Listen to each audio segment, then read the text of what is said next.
Hey listeners, be sure to check out slipdisc.com for the latest inside information on classical music now. Before we start today's episode, I want to share some super exciting news. We're hosting a live taping of Speaking Soundly, and you're invited. Mark your calendars now for Wednesday, April 24th at 7:30 p.m. in New York City at Lincoln Center's David Rubenstein Atrium. I'll be sitting down with the amazing Grammy Award-winning mezzo-soprano Joyce DiDonato. We'll discuss her early beginnings, her life as a singer, the creative process, and some of her more recent projects, including her return to the Met Opera stage this spring in the Hours. And best of all, it's free. That's right. No tickets are needed. Just show up. Again, don't miss our live taping of Speaking Soundly as part of Lincoln Center's Hear It Here podcast series on April 24th at 7:30 p.m. in New York City. For more information, check out lincolncenter.org/presents and be sure to follow us on Instagram at SpeakingSNDLY. I'll see you there. America's preeminent banjo player, Béla Fleck, stands as a beacon of innovation in the world of music. He's won 18 Grammy Awards across 9 different fields, spanning everything from bluegrass to classical, and is renowned for his unparalleled skill and adventurous spirit. However, behind these groundbreaking achievements lies a tale of perseverance. I was foolishly confident, especially, now I can see how stacked the deck is against any banjo player who wants to make a living playing the banjo whatsoever. And if I had listened to the very, very good advice that I got, I would not be here talking to you right now. You're listening to Speaking Soundly, a backstage pass to today's biggest stars of the music world. I'm your host, David Krause, principal trumpet of the Metropolitan Opera. During each episode, you'll hear me speak with inspiring performers about their creative process and the personal journey that led them to the stage. Okay, I'm there, David. Hi. Hi, nice to meet you. Nice to meet you too. Where are you? Well, I'm in the kitchen of my apartment here in New York City. We're up close to Columbia University. That's my old neighborhood. Yeah, I know. And to be honest, I can't believe that you grew up just blocks from here because you played the banjo. So I just assumed that you grew up in like the Carolinas or the South somewhere.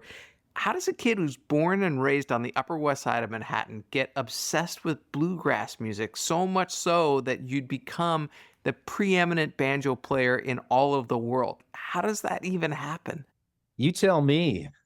I have no idea. It's the strangest thing. It's a mystery of my life, and there's no explanation that makes any sense, except that there's a guy named Earl Scruggs who played the banjo and sort of invented this bluegrass style. And he has a way of converting people. Like if you're going to be a banjo player and you hear Earl Scruggs, it like flips a circuit in your brain. And all of a sudden you become a zombie banjo seeking bloodsucker looking, who can't live without without a banjo. And that it happened to me. It's happened to almost every one of the top banjo players that I know in the bluegrass scene. They heard Earl Scruggs and it just shook them up. It changed everything. And so I have that memory of being a little kid at my grandparents' house in Queens and Flushing and hearing the Beverly Hillbillies, which of course is a silly show, but the banjo playing was just fabulous and has turned a lot of people on to banjo. But growing up in New York City, I grew up on 100th Street in West End. There was a folk boom that happened in the 60s, and there was remnants of that around New York City for me to glom onto and find people who played banjo. And I wasn't that attracted to bluegrass. I just liked the banjo. So it was just the sound of the banjo. But as the years have gone on, I found my home in the bluegrass world and have expanded outward from there, based on all the stuff I heard when I was a kid in New York. I want to admit another misconception I had about you just after seeing your albums on my dad's shelf. My dad had a bunch of your records, and that's how I got exposed to your music. I always assumed that you were Hungarian because your name is Béla, but it just turns out you were named after the famous modernist Hungarian composer Béla Bartók. Not only him, but you're actually named after 2 other composers as well. Were you aware of this musical kinship that you would have to these somewhat eclectic composers? Yeah, well, the story is that my mother and my father, they made a deal that if I was a boy, I'd be named by my father. If I was a girl, I'd be named by my mother. And my father was very much into the composers that I'm named after. So that would be Anton Webern and Leos Janáček. and Bartok. And he was a classical guy who he wanted to be an opera singer, but couldn't make the grade. But the ironic part is that he got to name me, and he got to name my brother, who of course is Ludwig, and so he goes by Louis, because that's a pretty tough name to grow up in the mean streets of New York with. I'd say so. Ludwig. So he doesn't use that, but that's technically it. But then they split up, like when I'm 1-2 years old, something like that, and he is not a father who's around. He's a father I don't meet again until I'm in my 40s. So I have these names and this lineage of sort of these modern composers, and yet no connection to the person who gave me these names.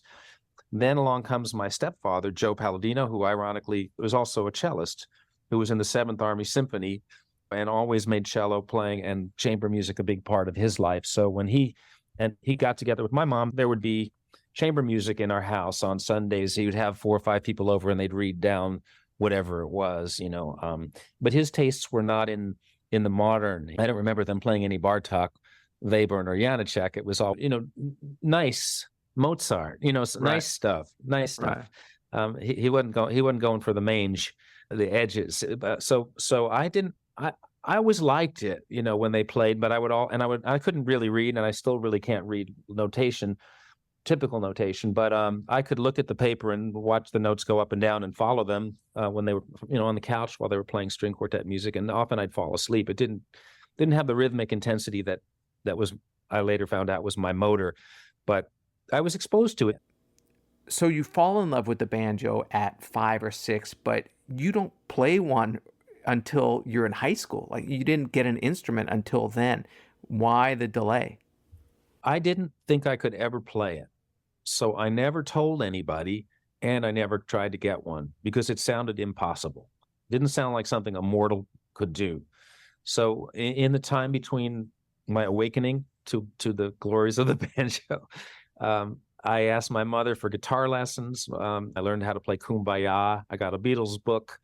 And then there was a guy upstairs in our building on 820 West End Avenue. There was a guy up on the 6th floor named Eddie, and he was an electric guitar player who gave lessons. And so I went up to take lessons from him, and he started to show me the blues scale. And I wasn't very interested, but it registered. So then by 7 years later or so, and when I'm almost 15, Dueling Banjos comes out, and banjos are suddenly a big deal. And my grandfather, who lived in Peekskill, I went to visit him the day before I started high school. So I was 15, and he said, "Hey, I heard, you play guitar. I saw this at the flea market. It was $40. Do you want it?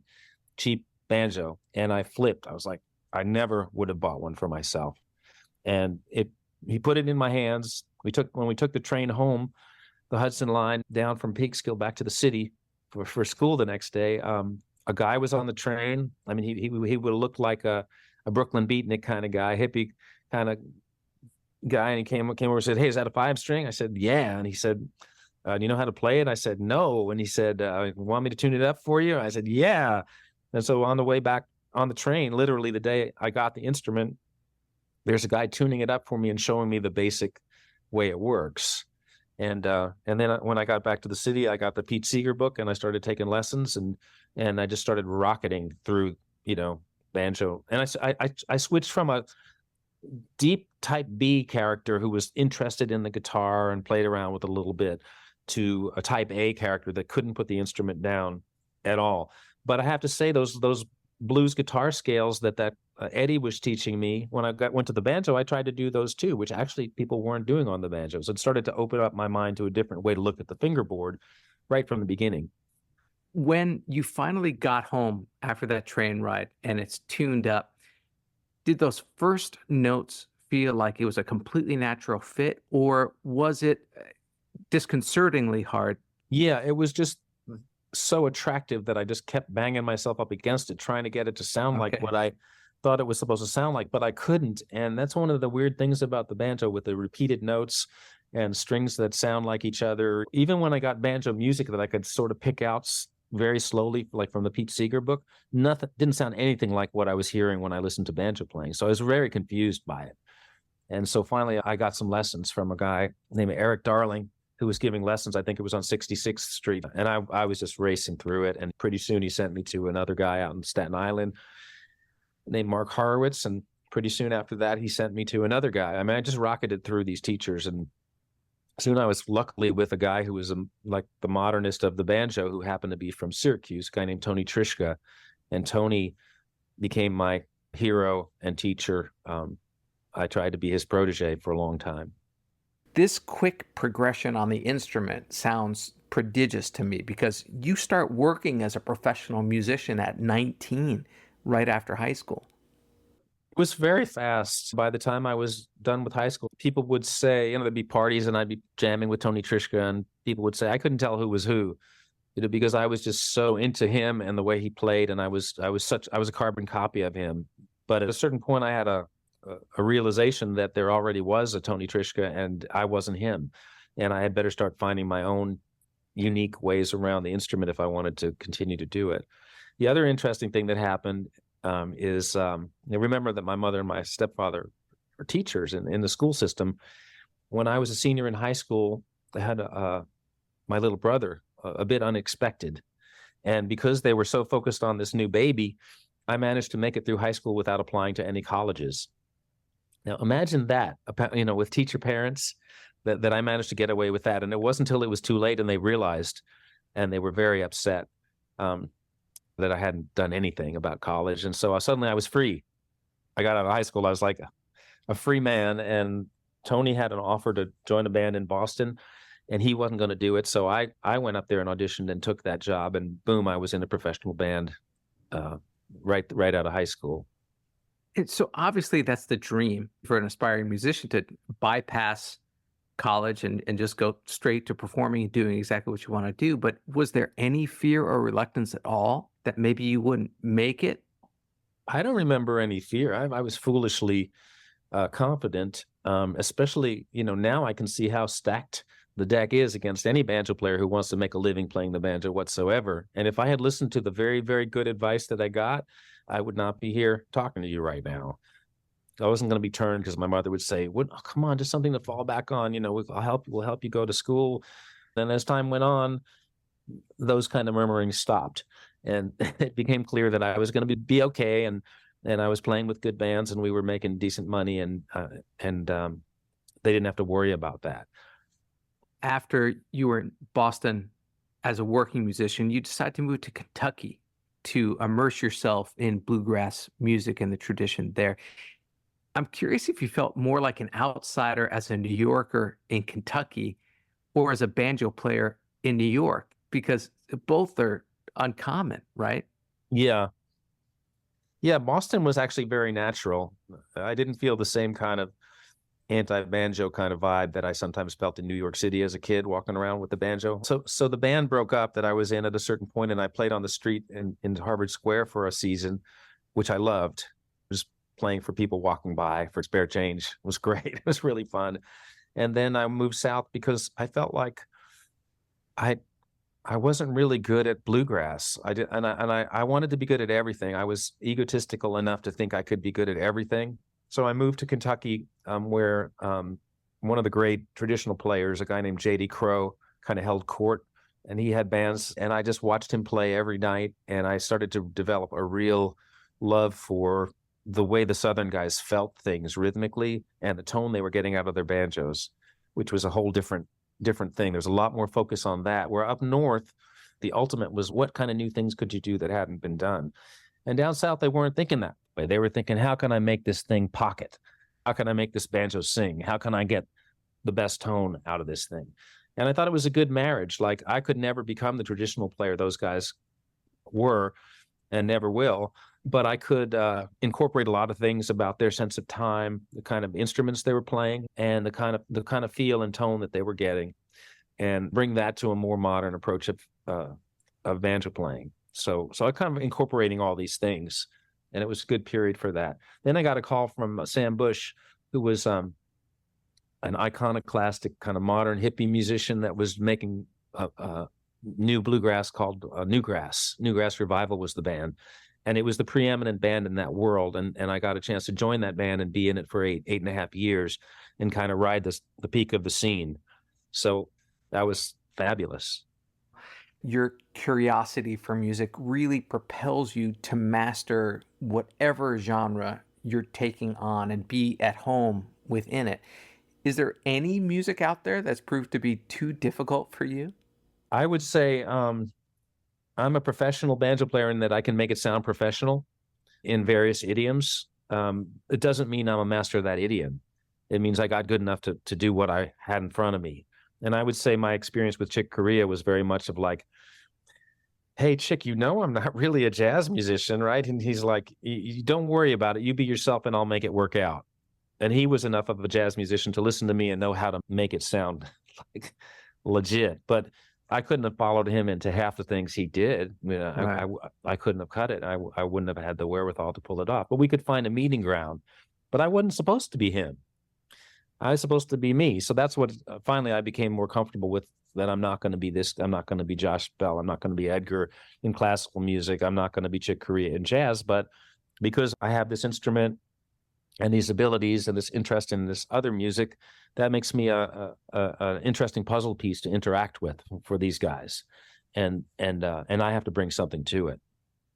So you wrote, performed, and recorded your own banjo concerto, which you specifically named the Imposter Concerto. In fact, one of the movements, the text to one of the movements says that you're a low-class banjo playing scuffler, Yeah. and you should be tossed out. This sounds more like a therapy session than a concerto. Can you talk to me about the process of writing and performing it? Okay. Yeah. I mean, it is funny because when you spend most of your time playing with musicians that are from fields that you're not part of, you can have some imposter syndrome going on. And I spend so much time playing and trying to fit into jazz, being accepted in the jazz world. I spent time trying to be in the classical world. And if we're in a rock band, someone says, hey, get on up here and play, and I'll jump up. I'm all kinds of settings, Latin musicians.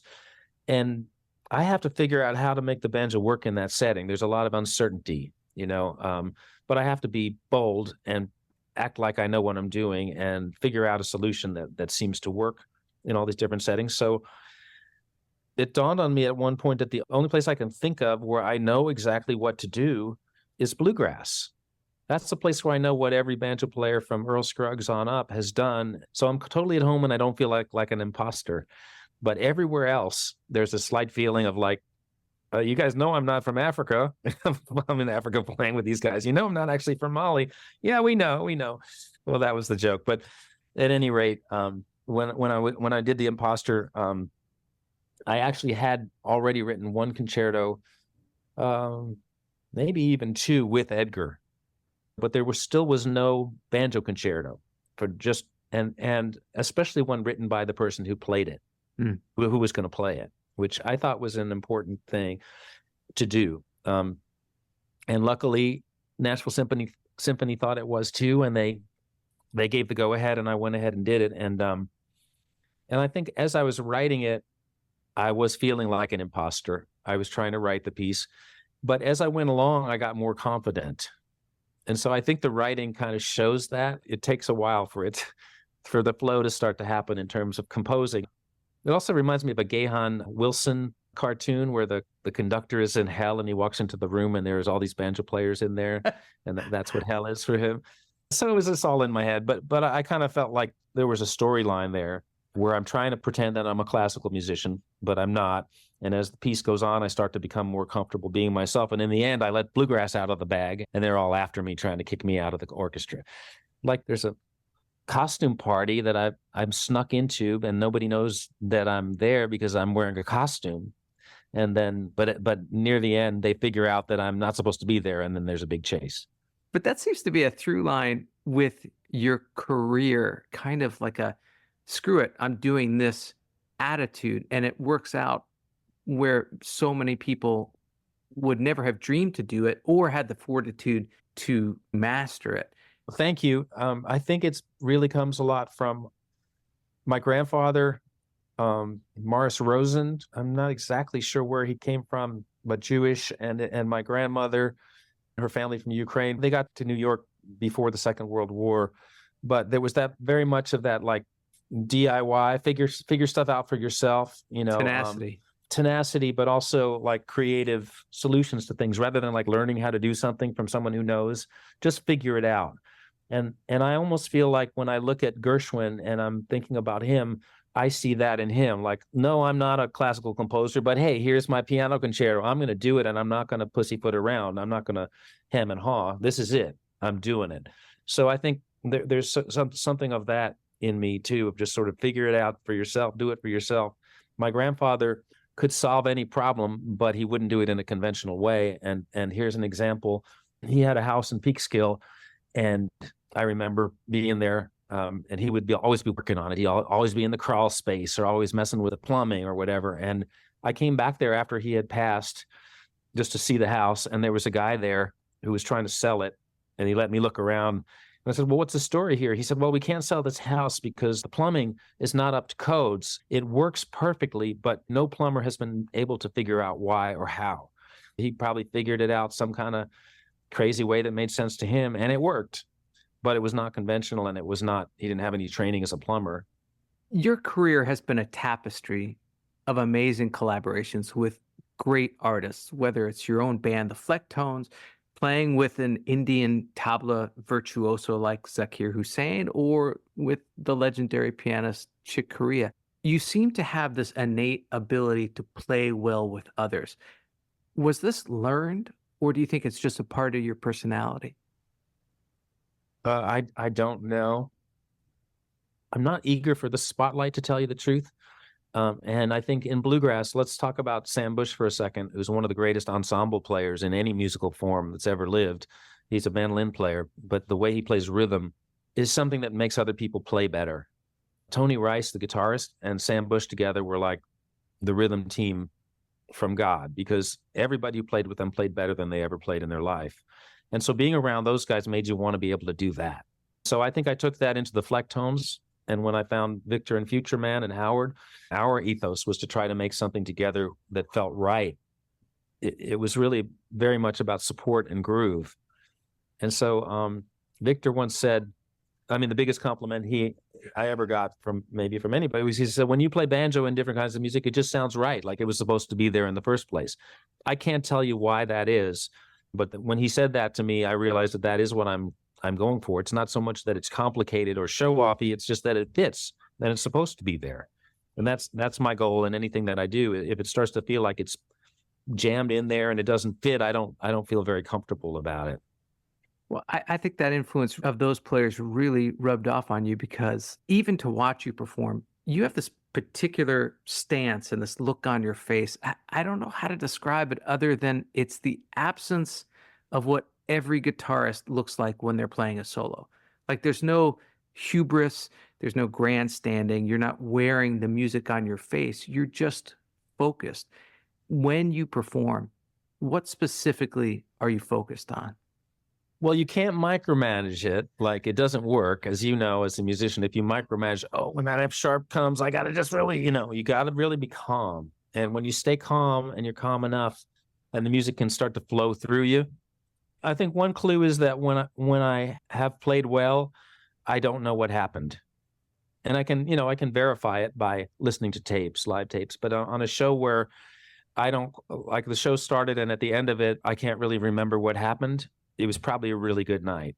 On a night when I can tell you everything that went wrong, it was a struggle and I wasn't having a good time. But so you're trying to get in a zone, and especially when you're improvising at top speeds with people, your unconscious has to kick in and handle things. You train yourself to a point where your unconscious can take over and handle it. And then instead of going, oh my God, I got to change the scale here and I got to do this, and he just played that, so I better do this, I don't have time to say any of that. And it's really fun. It's exhilarating. Well, it sounds really exciting. It's amazing that you've been making music for 4 decades now. Are you ever surprised that music continues to play such an important role in your life? Well, I know it's what I'm supposed to be doing for whatever reason. And when I'm not doing it, I start to get uncomfortable. And if I don't have something I'm working on that I'm really excited about, life starts to become black and white. I've just been this way for a long time, and I think I'm healthier when I'm playing music. I'm happy, I'm comfortable. When I'm not, I'm not so happy.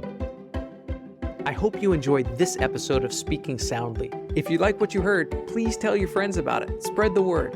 Be sure to follow, rate us, and leave a review wherever you get your podcasts. To keep up on future episodes, follow us on Instagram at SpeakingSNDLY and visit our website, artfulnarrativesmedia.com. Tune in next week as we hear another inspiring artist speaking soundly.